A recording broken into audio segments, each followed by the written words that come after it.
have McDonald's. Got my large fry. Got the sweet chili sauce. Got a 10-piece. Have McDonald's with me. And I originally planned on doing a reaction video, but I can't screen record my screen. Anyways, I was like, I have another video idea, and I'm gonna be talking about Boy Meets World. The thing that got me into Boy Meets World was actually an Instagram edit. I've never heard of the show before, then I saw an Instagram edit, and I was like, oh my god, who is this? Like, it was a Shawn and Angela edit, and that's kind of where it started. I was like, oh my gosh, like, I have to see this. I need to see this. Initially, I watched the 5th season. Like, I watched like the first like couple episodes of the 1st season, and then I skipped to, I think it was like season 5 where Angela comes in to the cast. So I watched it like that because I was just curious to see Shawn and Angela and like their relationship, and I loved every moment of it. I regret nothing.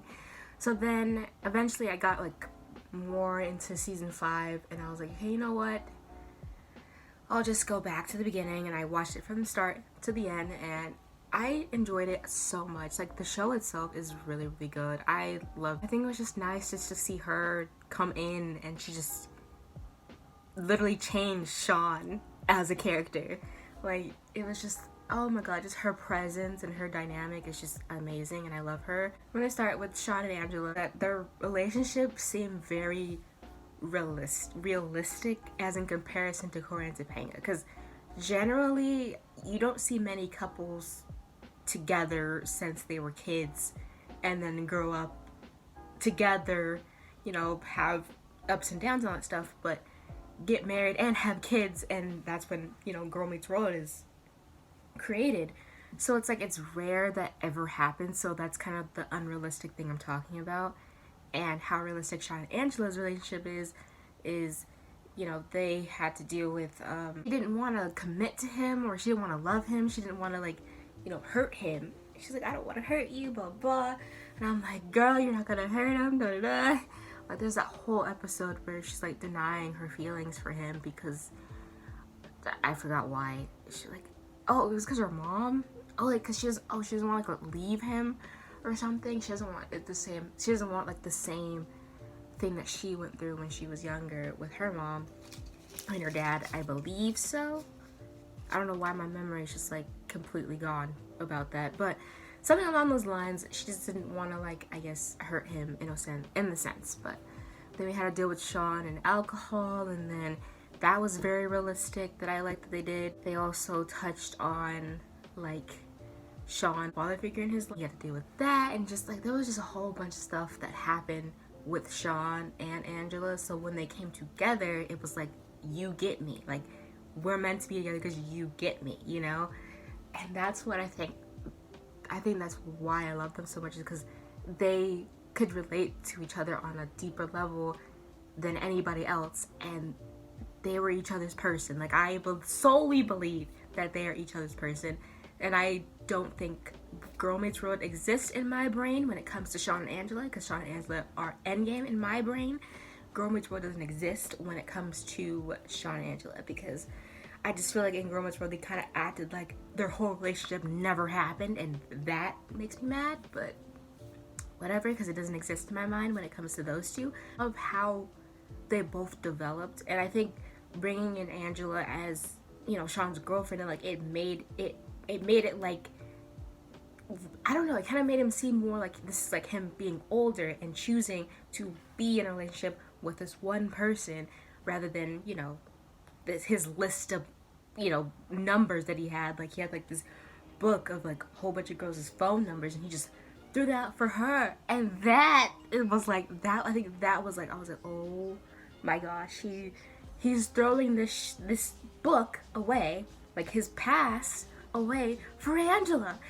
And like, that was enough for me. I was like, that's when I knew these two were like, they were endgame, they're everything, they're gonna have kids, they're gonna get married, and everything's gonna be great.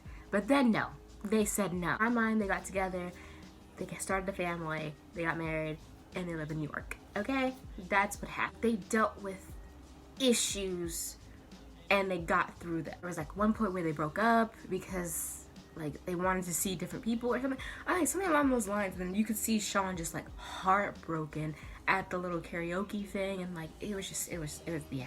They went through that, and then they got back together, and then it's just, there was a lot of up and down, but it's worth it. I think it's worth it. Just gonna switch gears to Corey and Topanga. It's like, I do think that they're really cute together, and I do like them together. It's just, this shit does not happen ever. Like, when does this ever happen? Where you meet someone from childhood, you date in middle school, you date in high school, Corey cheats on Topanga with another girl, and then they get back together, and then they get married. They get married pretty young, and then they deal with like real life issues. So that part right there is realistic. That part right there in their relationship where they get married and like they have to do things on their own as adults and a married couple is the most realistic part of their relationship, if I'm being completely honest.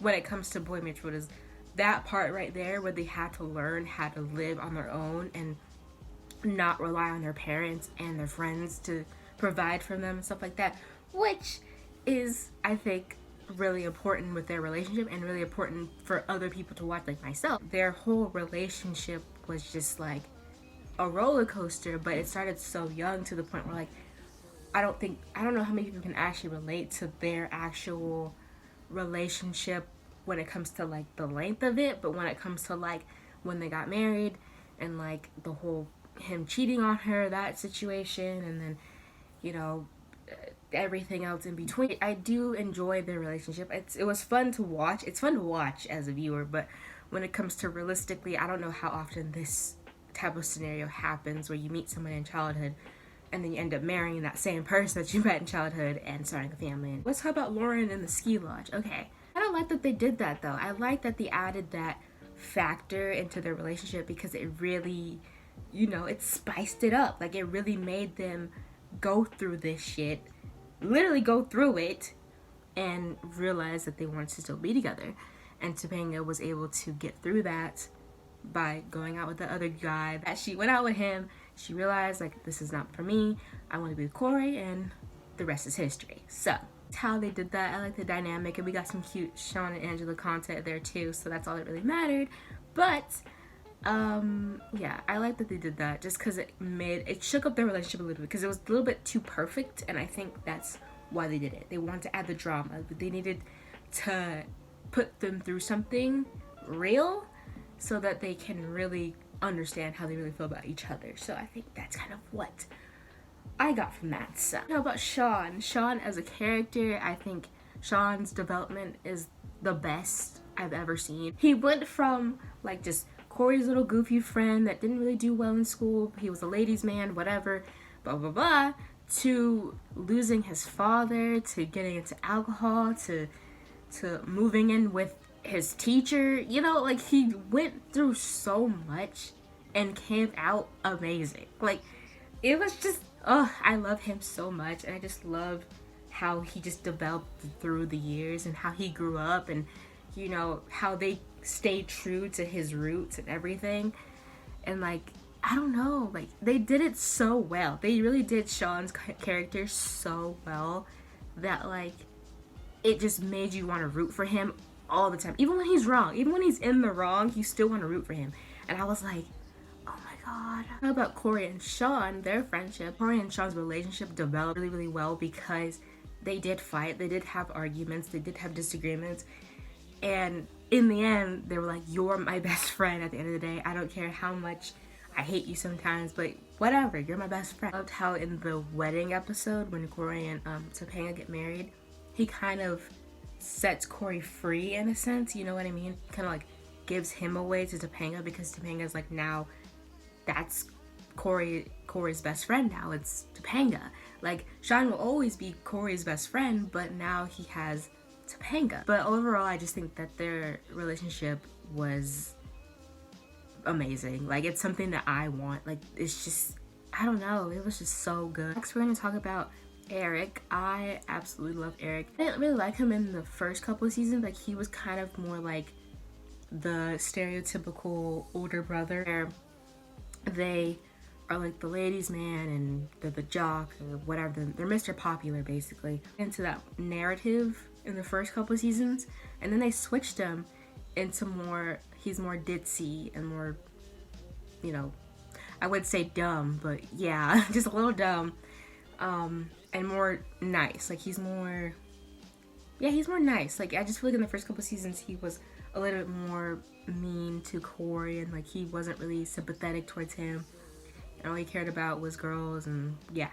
But then he changed to a funny character, like a comedic relief character, and I love that side. I liked him better as the comedic relief character, the more ditzy side, and then, you know, he just developed really, really well through that. Really made me fall in love with Eric was when he wanted to adopt Tommy. I think that alone just like solidified how I felt about him as a character. His relationship with Feeny, like I think they're just so polar opposites to the point where like it's just so special. Like it's so important to Eric and who he is as a person. Like I think him and Feeny, like that dynamic is just amazing. Like I don't think the show would have done as well without that dynamic. Like we needed the Eric and Feeny relationship. So how about Jack and Rachel? I think with Jack, I like that he came in as Shawn's brother, which I could have sworn he had like another brother. He had another brother in like the first,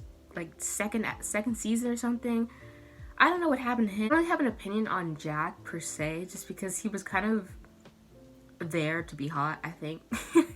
I don't know what really his importance in the show was other than to be like Eric's best friend. And same with Rachel, like she didn't really add anything to the show. Like she was kind of just there, you know? Like yeah, she was important, like this love triangle with Eric and Jack, but like I don't know, like it really wasn't important to the storyline, I don't think. The last person I'm gonna talk about is Feeny. He treated them the way that they needed to be treated. He told them what they needed to hear, and he was there for them when they needed the best inspiration and words and wisdom that he had to give them, and he was there for them. He taught them things that their parents couldn't teach them or other people couldn't teach them, because he had all this wisdom and knowledge that he was able to give to his students. And that is a really great teacher. He is a really great teacher. That's it for this video. I think I'm wearing the shame. I think I'm wearing the same shirt that I wore in my last video, but whatever. That's it for this video, even though this video wasn't supposed to be planned to film today, but I'm filming it. But yeah, I'll be back soon with another video, hopefully.